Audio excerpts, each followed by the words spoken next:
Welcome back to Podcast Recovery, everyone. I'm your host, David O. And today we are joined by our very special guest, Rachael. How are you doing? Doing great. How about you? I'm doing pretty well. Besides for the technical difficulties, doing pretty well. Yeah, that was an adventure. That was definitely an adventure. Yeah.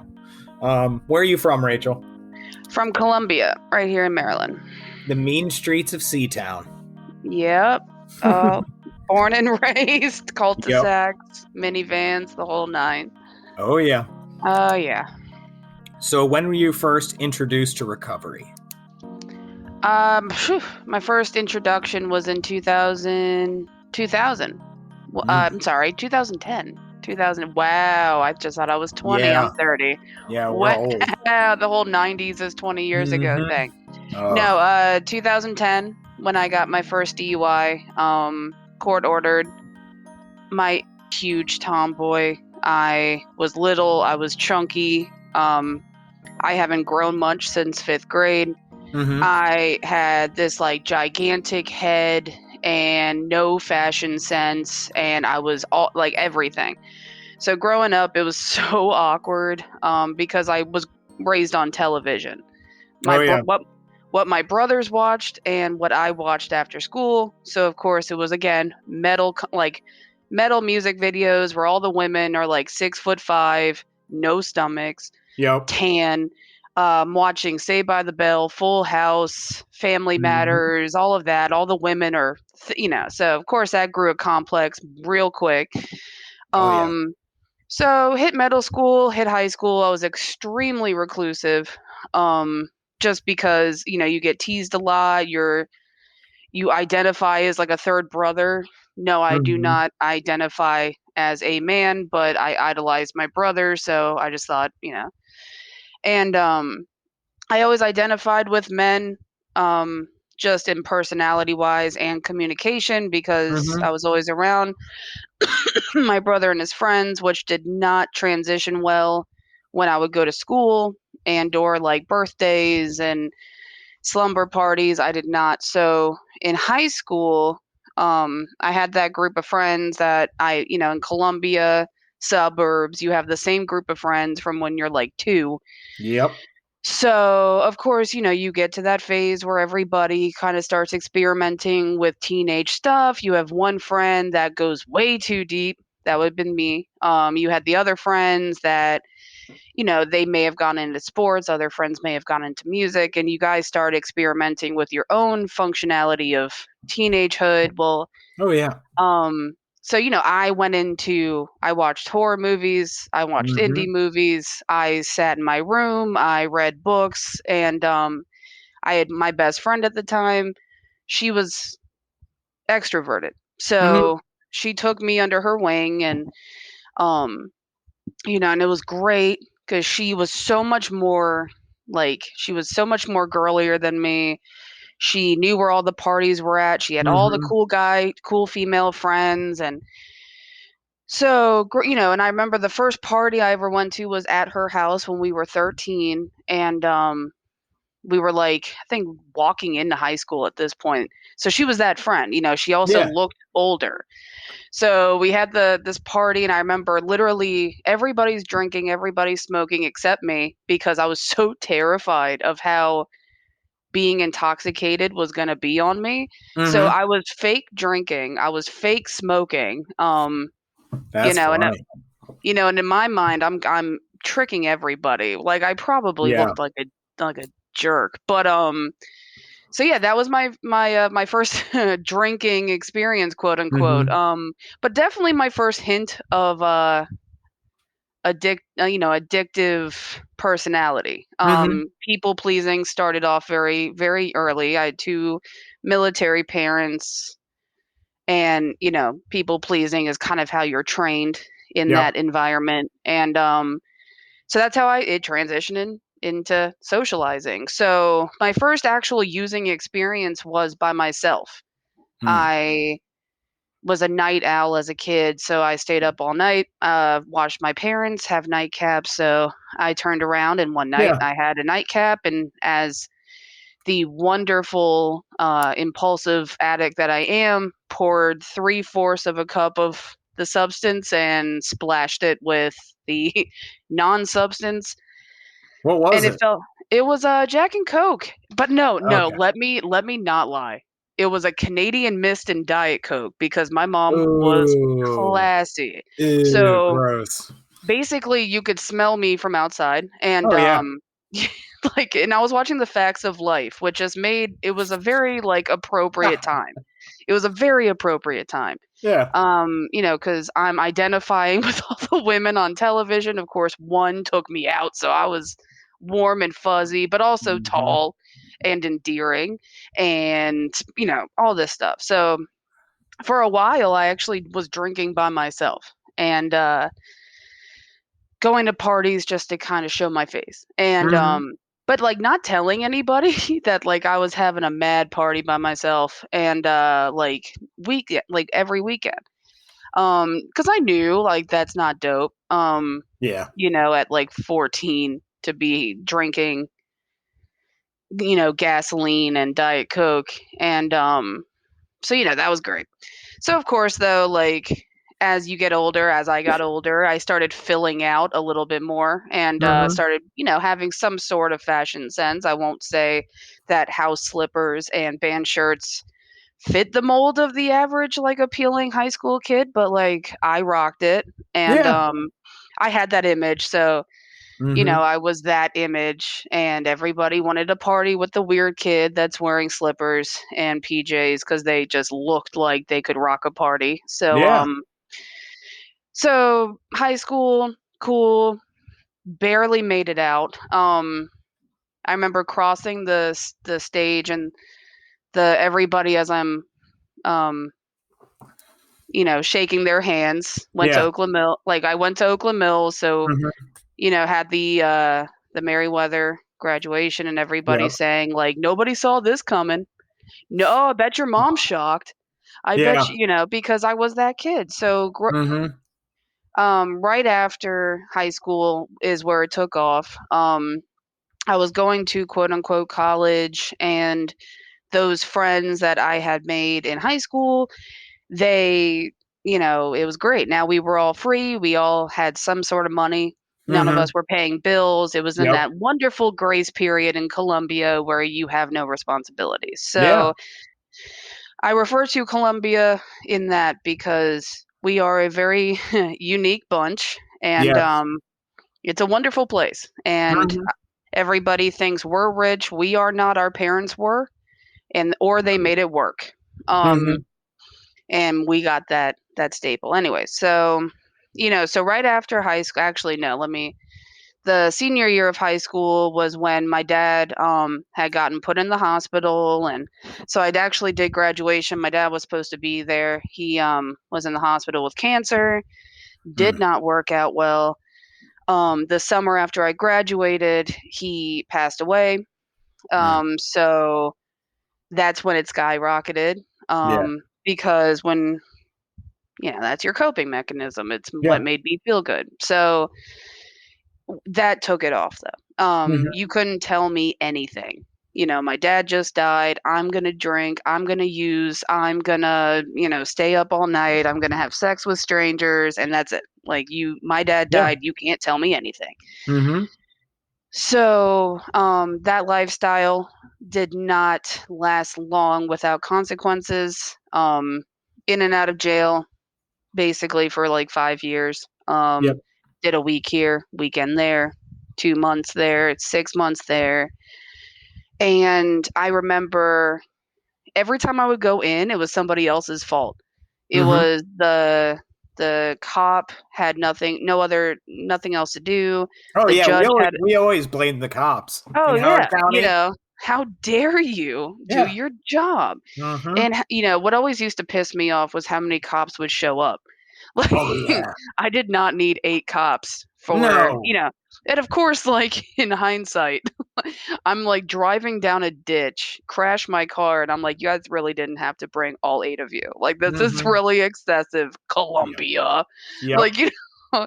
Um, It's so true. The judge had a vendetta against me. It was him. It wasn't the fact that Yeah. he saw me every month. It was the Hmm. fact that he just didn't like me. Yeah. But all in all, I was able to skate out of it like for about 4.5 years. Hmm. I mean, skate out of it meaning I didn't do like hard time, just a week or two Yeah. or a month. Did my final one, which was a little under 6 months. Um, I just kept violating. Like I could Yeah. not be illegal. The alcohol, the drugs, they were just taking over. Hmm. And that's like the disease that I found out that I live with is the fact that I could be shown so many reasons why um, I am not fit to be in society, and I Hmm. can still blame society. Um, I was in jail. My mom and my family just they couldn't do it anymore. And I remember Hmm. my mom coming home, and I had gotten, of course, drunk that night that I got home after I swore to her for that time in jail that I would never do that again. And I Hmm. remember the morning after, so my mom's a colonel, and she was a colonel, and I remember being in my room the night after I get home from jail, and I have empty bottles, some bags, the typical get up, and Yep. smells horrible. Hmm. Pretty sure I peed myself that night. And I remember she opened the door and she was like, "Are you gonna go to IOP?" And I was Hmm. like, nah. And she was like, "Okay." And I remember she just shut the door. Now, in a military family, that does not happen. Yeah. In a military family, you don't get to just not do something that benefits you without hearing about it. Of course. So when that happened, I was like, oh shit. Like my mom had started just straight up giving up on me. Yeah. And when you're in your mid 20s and you're not used to your mom doing that, I mean, my mom used to get you know, up our stuff all the time. It was everything. And so I just got out of jail. I'm blackout still. And she's like, yeah, okay. So I drank some coffee, headed out to my IOP that was court ordered. Thank you, Judge Brooks, and Hmm. started my the one that did not like me. I still remember being in jail or in court, and I'm sitting there, and it was my like third time seeing this dude, and I'm like, okay, I have my story, I got my outfit, I'm looking good, and the guy in front of me, he's like, it was just like his first arrest, and he's getting probation, and he's like, just want to let you know, the next time if you come back to me, you're going straight to jail. And I'm Hmm. sitting there and I was like, okay. So my arms almost like initially just started going behind my back anyway, and Yep. that's what happened. So I go through the program. um I fellowship, I meet a whole bunch of people. Hmm. I'm starting to lose weight again. My skin's clearing up. I have an appetite, which like Hmm. is so dope in early recovery because that does not happen. And like, you get all like those awesome feelings back, and you're joking again, and you're eating, and Yep. so I was doing all of that except for actually working a program. Hmm. Um, I had a sponsor who I could tell you her name, and that was it. I went to meetings, which I could tell you the date and time, and that was about it. Hmm. I but like to fellowship and go to the diner after a meeting was my thing. Yeah. So like screw the actual part that might help you. Hmm. And let me get that straight though. Fellowshipping and being around other people in the same path as you is obviously very, very awesome. Yeah. But if you're not helping yourself, then like you're just kind of watching other people succeed in ways that you would love to. So inevitably, as one of the downfalls of the program is that I lost some people back to back. They, unfortunately chose that the path was not for them and Hmm. that we lost them. And at the same time, my mom was sent to the hospital with a bunch of stuff that for her health. So, without having a program, without learning any way to help myself and any way of consoling myself in any other facet other than how I knew best, Yep. walked right back out. into a 4-month-long bender. I went hard, dude, Mm-hmm. Oh so yeah. hard. So hard. And I mean, I was in the hospital with my mom. I remember just blackout drunk nightly. I was there for her, Mm-hmm. kinda. But I didn't. So I was actually with my now fiance at the time. Um, I was able to hide it from him for like a month. My fiance is also in the program. Oh. Yeah, so I was, when I started out, I was like, the Yeah. mints and perfume and like I'm killing it. Yeah. And one time I Thinking forgot you're to slick. right. One time I forgot to use mouthwash and I kissed him goodnight and that was it, dude. So the snowball went. So we had the talk about it and him being in the program and actually working a program, he was very level-headed about it. But he was like, there's like two options. Mm-hmm. You either go down this path and well, best of luck to you, or you get help. Like what? And I was like, wow, that's really hard. Yeah. You know what I mean? Like, what a scumbag thing to think, right? Oh Like, yeah. this person who's madly in love with you is like, hey, man, like, we can be good. Just Mm-hmm. like, or if you're doing that again, I can. And you're like, Yeah. not sure. So, and I remember at the time just hating myself, like when you go back out, um, it takes a lot out of you. It takes a lot out of you mentally. Mm-hmm. And to come back in can sometimes seem like a mountain. So told myself just, such horrible things. And my mom wouldn't leave me alone. And I remember like what really started getting me back in was that my mom was actually trying to get me back in, unlike the time before when she shut the door on me in my piss covered blanket. And so like I was like, oh, damn it. And then my fiance's like, he's still, within reason, but he was like, we're doing this. So I actually, came back in because other people loved me. Like, Mm-hmm. and of course in the time I'm like, I am so flippin' sad. And but no, like I needed that. I needed to go by other people's love because I did not have the capability of loving myself at all. Yeah. Um so really cool that I did. So that was I believe May 6th. So got through the withdrawals May 6th. So Oh yeah. that was beautiful. Just more pee, more blankets, more Yep. vomiting, and the whole 9 yards. Yeah. The And huge. like whatever, like bringing around a plastic bag so you can vomit as you're casually watching television, and Yep. like to be in a room of people who were watching like Everybody Loves Raymond, and you're like, and everybody's like, you okay? You good? Okay. Yep. Shh. Yeah. Like, don't talk over Ray Barone. And so that like that was it. So and it was embarrassing because like I'm pretty sure we did not toss that couch either. Oh. Yeah. And I Oh. don't think anybody was aware of it, but like that happened. So that was enough for me, right? Like I had basically desecrated the family couch and Mm. I came back in, tail between my legs, new sponsor, and just dove headfirst into the program, like Mm-hmm. 100%. Started doing steps, actually being honest with people. Um, That's kind a of, thing. yeah, dude. It's not like a cool thing sometimes because like we be doing stuff that it it sucks to Yeah. say like, hey man, sorry I peed in your car.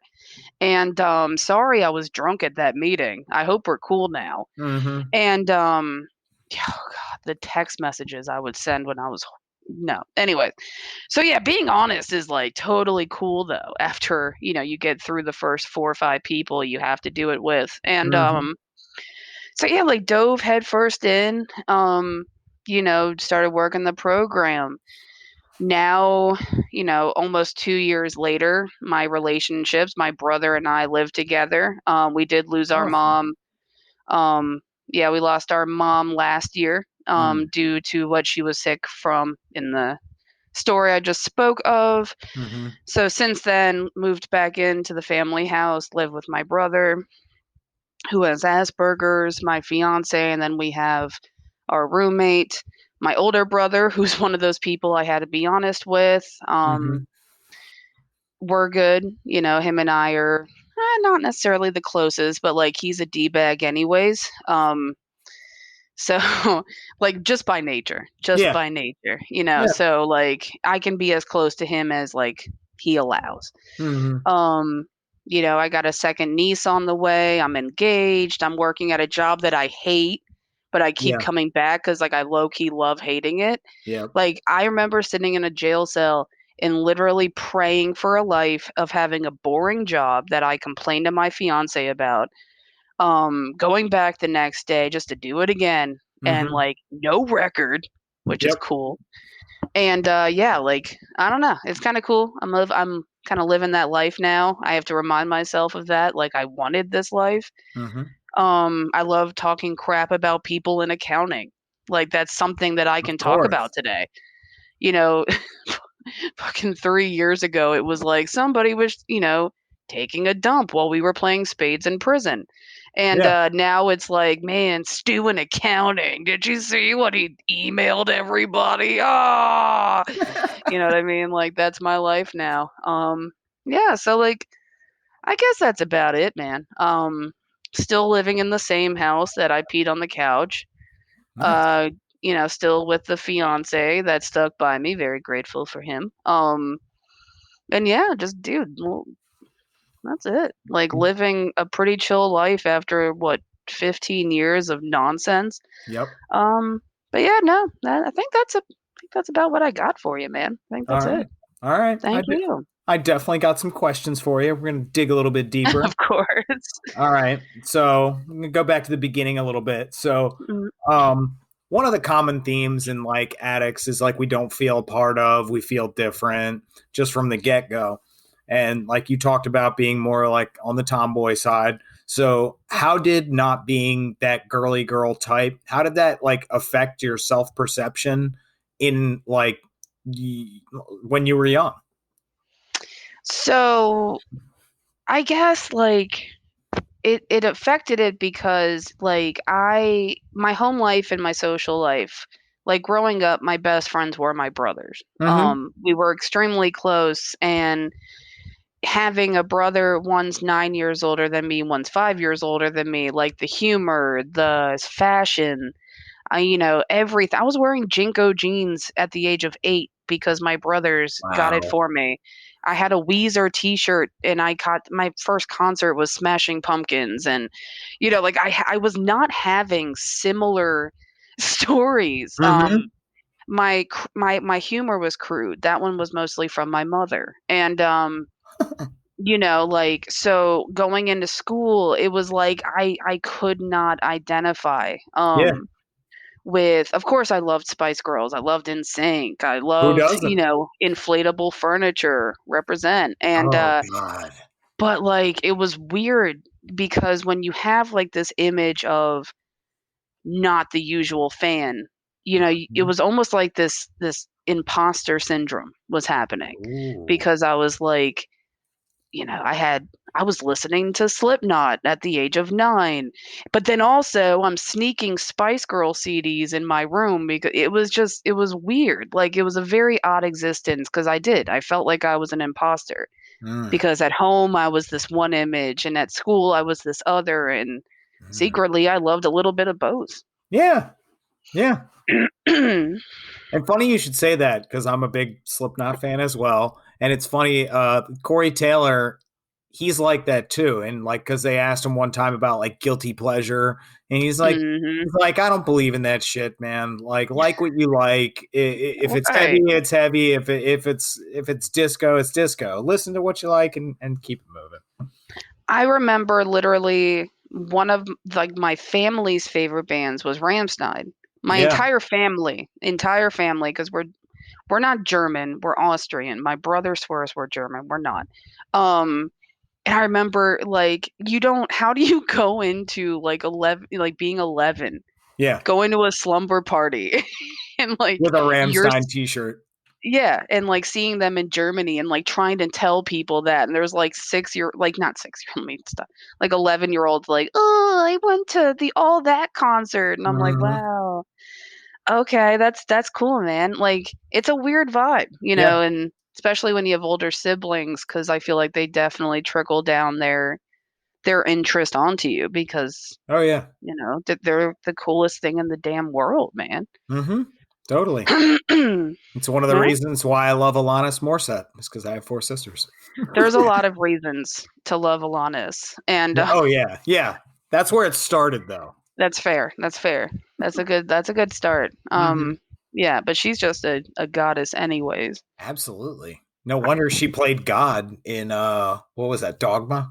Dogma, Perfect. yeah, of Perfect course. casting. It was wonderful. Alright, so, uh, I found this, like, in my case, that's sort of a lack of, like, legal consequences and just getting slaps on the wrist over and over and over again really didn't help me. So, did you think that that sort of, like, lack of legal consequences accelerated your addiction in some way? So, I wouldn't necessarily say I had a lack of, Mhm. but I would say my issue was that I was able to, um, step out of like, I was able to talk my way out of it. Okay.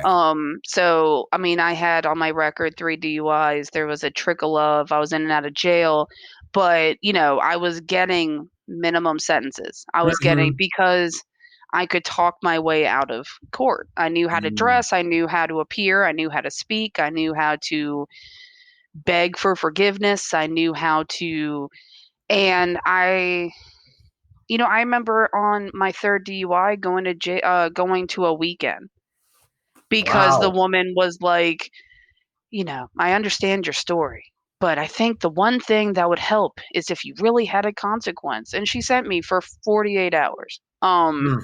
So I would say, yeah, that definitely having that cockiness and that like Yep. image that I was above the law Yeah, for we so we would long. get away with it. Yep. Yeah. And I mean, not to mention like the casual driving around while doing it, the casual in public, That's like like it a just Howard County thing. it Like, is. It drinking and really is, driving, blunt too. rides, like, that It is really just is. the thing to do. Going to a lake to, like, openly drink is really something that we do, and we're proud of it. Yeah. Like, Oh, yeah. we're so unnecessary. It's, like, kind of annoying because, like, you make it a hobby. Like, Yeah. what the Mhm. hell, man? Like, Columbia and Howard County in general, it's ridiculous. Like, the amount of stories. Like, I remember getting my first DUI and people being like, "Oh." Like, I had, like, so many lawyers in my life. They were like, "Oh, Oh, well, when yeah. I went, I got a PBJ, and I went to this, and, like, just tell them this, then just say this." Oh, yeah. And I was like, "Alright, cool." And then, I like, we're at the bar. that night. Yep. Yeah, Mhm. exactly. Yeah. Mhm. I think in everybody's graduating class, a solid, like, 35% of them got DUIs. Yeah. No, and, like, it's and it's kind of funny because I still remember too because of having to go to meetings as a result of every time. I remember like, I was one of those lawyers after a while. Mhm. Like, "Oh, well, you wanna say this, and, oh, you only did this? Did you blow at the station or did you blow in the car? Okay, so, like, that obviously okay." Ha like, don't give your friend just don't give your friend, like, jailhouse lawyer advice. That Yep. is so awful. Yep. 'Cause 1, you look like a douche. Like, I just think about, like, my my advice to my friends, like, "Wait 2 hours, it'll go Mhm. down." Like, "No, shut up." But that was it, Howard County. Everybody got arrested and everybody had a story, Yep. and you just almost felt yourself, like, trying to lie to be better than the other. "Oh, well, you Yeah. had search dogs? My car blew up." Like, like, and my mom still paid for it. Yeah. Like, dude, we sucked. Oh, Like, what a terrible that's hilarious. environment. So toxic. That's hilarious. Um, so toxic. All right. What else do I got? All right. I'm gonna do a heavy question. So, Oh, oh yeah. Um, oh. so have you had to do sort of a sober grieving period for your father? And how was your grieving period different for your father versus how it was with your mother when you were clean? Oh, dude. Wow. That Mm-hmm. okay. Okay, you came with it. Okay, Mm-hmm. I don't hate Yep. it. Like I respect that. So yeah, so for my dad, it yeah, it's kind of hard to like figure that one out because Mm-hmm. I still don't think I've had one for my Yeah. dad, honestly. Because I kind of it came and went when I was messed up. Yeah. So we still have the moments, we still have that, like, I do miss him when I Mm-hmm. think about him, but, like, when it comes to the, breakdown, grief, cry, um, Yeah. and so when my mom passed, and, like, the real fucked up part about all of this is, like, they both passed away in front of us. So, like, Oof. not no. So my mom passed away before I got back from vacation. Like, we were on the way back, and she was still in the home when I came home, and Mm. our dad passed away in front of us. So, like, um, that's a big reason why I don't know. Like, I think I get a lot of my grieving out and, like, a lot of my stuff out, like, from watching horror and all of Yeah. that stuff because, like, it's how I understand death. Yeah. Um, for my mom, it was in waves. Mm-hmm. So when I was clean in obviously, and I had not just the hey, your mom's dead, but then it was like you're also basically the matriarch of your family. You're going to have to move back in with your brother who has Asperger's and cannot fend for himself in most Mm-hmm. aspects. Um, you're gonna get engaged in that period. You have to set up the funeral. Here's her debts. Figure that out. You're Oof. gonna have to reconnect with your older brother, who you were in jail for his wedding. And Oh oh, that's right. You're wow. also fighting an addiction. So I had to kind of put on my big girl pants when it Mm-hmm. happened. Yeah. Because and so then once like the wave of, okay, we had to get stuff done, that's when. So I had about a week and a half of inconsolable. Going to work, pissed off at everybody, coming home, laying in bed in the dark. Yeah. It was it was one of my reservations Yeah. that we talk about, and that was my biggest fear. So I had like this little bit of fear of like I can't go back out because of this. Like Mm-hmm. I did my damn step work and this is not gonna like I was so scared. So that I had to it I don't know if I've grieved for my dad honestly, but I don't know. Like I could not tell you. My mom though, it took me mentally and emotionally out for like a week and a half. Yeah. And that was about that. Yeah. All right. Well, I mean, the amazing part about it is you got through it. Like you Yeah. got through it clean. Yeah. Um, All right, we're gonna do something. We're gonna go upbeat now. So, Okay. what has been your biggest achievement in recovery so far? Oh, wow. I would say, running this household, Mm, um, honestly, 'cause when you're ahead of the house, you have to put your personality aside. You have mhm. to put your motivations aside for a second. Yeah. You have to be there for everybody else. And it really takes, a lot, a lot of selflessness, Oh yeah. a lot of patience, a lot of Mhm. understanding. I have 2 addicts and somebody with Asperger's living under this house, so of course, like, it gets crazy. And it's my achievement is, like, this house, is clean, everybody's fed, everybody is clothed, everybody's warm, everybody's safe. And, I can say I played a big part in that Yeah. and put aside my own personal issues and was able to serve other people in my home. Yeah. That's Yeah, awesome. and not thrown anybody out of a window yet. My brother and I are still going over how we, wash clothes and Of how we put course. stuff in the dishwasher, but it's all good. Yep. It's all good. Whatever, That's normal stuff. Of course. So, uh, what sort of like formal steps have you gone through to mend the relationship with your family? So the obvious amends, the one that we follow in our program, Mm-hmm. I have put faith in my brothers, where because a big part of that was that I didn't trust anybody. Mm-hmm. And my oldest brother, he him and I, we had a lot of issues. And so when he and I were working out the estate, I had a lot of fear. I thought he Mm-hmm. was going to try to rip the money and run. Um, Ooh. I thought there was a lot, and I had to put faith in him. Mm-hmm. And as a result, he saw that. My fiance, showing him just living the program that I'm working every day, Yeah. like apologizing if I've messed up, telling the truth, listening to his day, Mm-hmm. stuff, making the bed, making breakfast, those little things that like the average person doesn't think is important, Mm-hmm. but like in a relationship, in a commitment, those little moments, show the person that like they care, Yeah. that you care and that they matter. Yep. Um, in that, you're in a good headspace. When you can put somebody ahead of your own worries and issues and make them feel special in a day that they need it, Mm. I think that's one of the biggest ways to live the program in a committed relationship, you know. Absolutely. Totally. Yeah.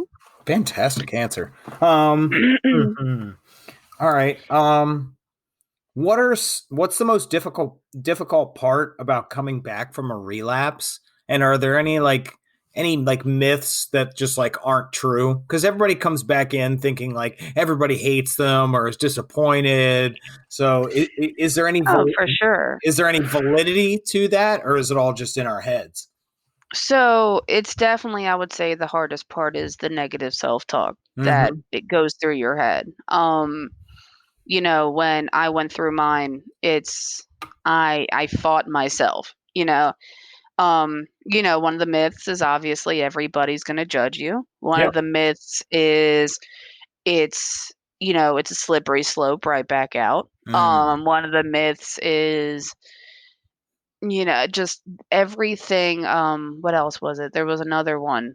One of the myths was that people will think you're lying, that you're still Mm. using. Yep. People will be up your shit all the time because, they're going to be worried about you, and Mm-hmm. they're going to and none of that is true. Yeah. Um though I will say, just to be 100% honest, there are people, some of us are sicker than others, that they do.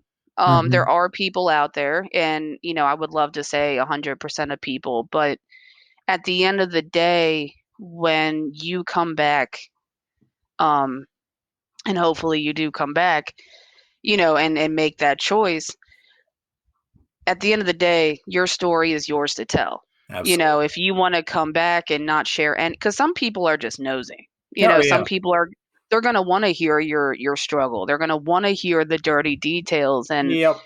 I think the most powerful thing is choosing who you tell that story to. It's a myth that you have to open up your 100% self at every meeting you go to. Yeah. It's your choice. So that's what I did. I came back and I shared the gritty details with those that I trusted. And for the people who were fishing just for a story, you tell them what you want them to hear. out of your story. You know, you Mm-hmm. tell them, you know, yeah, I'm back. It sucked. You know, like Yeah. that's all you got to tell. So it's a myth that you have to tell everybody. Mm-hmm. Because you don't. No. You know, you really don't. And people think that you owe them that. Mm. And some people in your life you might need to owe an explanation to, like your Yeah. close friends. Mm-hmm. But yeah, everybody in the room expects that you owe them why you went back out, and that's not the case. Mm. So that's, I think, a myth in the other direction. You don't Yeah. owe everybody the explanation of where you went. Yeah. Love that. Yeah. All right. Have you worked all 12 steps? I have. All right. They rock. I rock them. Almost said that. I worked in one of the fellowships. I worked the 12. I'm in another fellowship now, and Mm-hmm. I am almost at the 12th step in the other fellowship. Nice. So yeah, so work them, and yeah, it's pretty cool. I like that. Now you can only pick one. What's your favorite step? My favorite step is step 10 for sure. Oh, damn it. Yeah, daily amends, man. Like Yeah. those, basically figuring out, like going through your day. Did you hurt somebody? Did you act out of selfishness? Did you, that whole checklist, and then Mm-hmm. do you owe that person maybe an apology? Do you owe that person an explanation of why you acted like an ass at work because they drank the rest of the coffee and you stomped down the hallway after them? Fourth.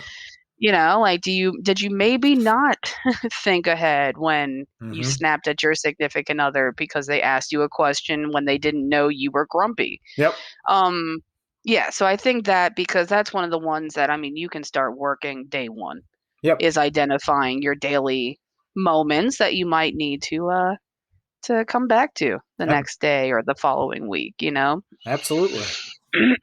I'm just pissed because my co-host, who's not here, Eric, and I have a competition going. More of like Mhm. I have a competition going because I think it's step 3, and he thinks it's step 10. So he just got to vote for his column. But fuck Eric, who cares?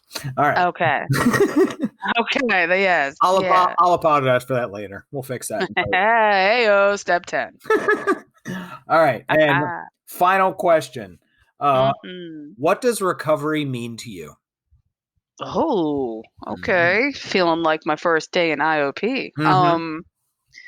So recovery means to me, no, I mean, recovery means recovery means to me, you've identified that there's something in your life that is something that you are not able to manage. Mm-hmm. Whether it's the addiction to video games, drugs, sex, alcohol, you've identified that it's taking over your life in a way that you can't manage it, and you are taking active steps in finding that freedom from that vice, whether it's one thing or the other. Yep, absolutely. Yeah. All right, now I'm going to give you 1 minute.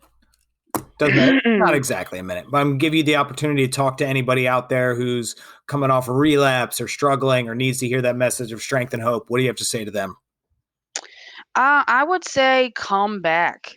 Like, it sucks at first, and there's so many things that you have to face, but just come back. Like, no matter how it feels, no matter how it's awkward, if you are nervous to come back to the meetings that you had the relapse out of, go to different meetings, call different people. If it takes you kind of avoiding those areas for a month, like, do that. Like, get that love from people so you can love yourself for real, because just come back. We as a program unfortunately see people leave this world way too much, and some of us have become a little desensitized to it because we understand that this happens and it sucks and we live through it, but like, there's steps you can take so much earlier that can avoid that. Ask for help. Call somebody. If you're thinking about even relapsing, call somebody, tell on yourself, say it out loud impulsively. That's what I do. If I'm even thinking something that could be sideways, I say it out loud. I'll be cooking food in the kitchen and just say something like, you got to just say it, blurt it out, be awkward about it. Like, if somebody hears it and can hold you accountable, do that. But don't just keep going. You know what I mean? It sucks at times. Recovery's not great all the time. Yeah. But it's literally, as they say, better than any day using. And go through the withdrawal, come back out. Go to rehab, come back out. People aren't looking at you sideways. People aren't angry at you. People aren't judging you. The meetings are there. People have gone out and come back in. People have double digits on both ends of a relapse. It happens. You can come back. Relapse is called a part of recovery. It is not its own section of recovery. It's a part of it. All right. All right. Well, we would like to thank our guest Rachael for joining us this evening. Woo! Yeah. Absolutely. All right, everybody, help us keep the mics on here at Podcast Recovery. Like, share, subscribe on our Twitter, our Facebook, our YouTube. For more information about your co-hosts, go to podcastrecovery.com. You can join the home group by becoming a part of our Patreon and giving us a little bit of support. And I'm going to read our little sign out here real quick. So here at Podcast Recovery, we are aiming to expand the scope of support for recovering addicts. Accessibility and convenience of helpful services is paramount to combating addiction. We work to bring the message of recovery to every addict, wherever and whenever it is needed. We believe that a powerful voice of recovery should be obtainable, practical, and at the touch of a button. Every addict deserves to hear a message of hope, and Podcast Recovery is here to provide it. All right, everybody, thanks for joining us. Like, share, subscribe on all that good stuff. But most importantly, everybody, stay safe, stay clean.